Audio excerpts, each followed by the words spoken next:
Hi friends, ఈరోజు వచ్చి నేను రసగుల్లా చేద్దాం అనుకుంటున్నాను. నాకు రసగుల్లా అంటే చాలా ఇష్టం.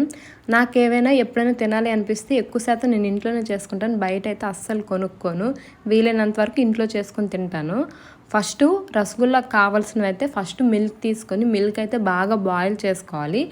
తర్వాత అందులో వెనిగర్ కానీ లెమన్ కానీ వేసుకోవాలి. నేనైతే లెమన్ వేసుకుంటున్నాను. లెమన్ వేసుకున్న తర్వాత ఒక గరిటె తీసుకొని అటు నుంచి ఇటు కదిపితే వాటర్ అనేది సపరేట్ అయిపోతుంది, పన్నీర్ అనేది సపరేట్ అయిపోతుంది.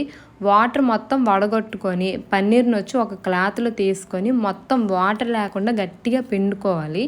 ఒక బౌల్ తీసుకోవాలి. ఆ బౌల్లో వచ్చి ఈ పన్నీర్ వేసుకోవాలి. వేసుకొని అందులో కార్న్ఫ్లోర్ వేసుకొని బాగా చపాతీ ముద్ద మనం ఎలా మిక్స్ చేస్తామో అలా మిక్స్ చేసుకోవాలి. మిక్స్ చేసుకున్న తర్వాత చిన్న చిన్న బాల్స్లో చుట్టుకొని ఒక పక్క పెట్టుకోవాలి.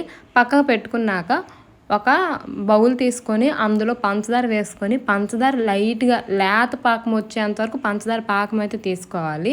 లేత పాకం వచ్చాక ఈ బాల్స్ని అయితే వేసేసి బాగా బాయిల్ చేసుకోవాలి. బాయిల్ చేసుకుంటే ఇదేనండి రసమలై, రసగుల్లా, బెంగాల్ రసగుల్లా అంటారు కదా, ఇదేని చాలా ఇష్టమైన స్వీట్ నాకైతే మాత్రం. ఎంతమందికి ఈ రసగుల్లా అంటే ఇష్టమో కామెంట్లో చెప్పండి. ఎంతమంది రసగుల్లా స్వీట్ ఇంట్లో చేసుకొని తిన్నారో కామెంట్స్లో చెప్పండి. బయట కాదు, ఇంట్లో చేసుకొని తింటేనే కామెంట్స్లో చెప్పండి. బాయ్.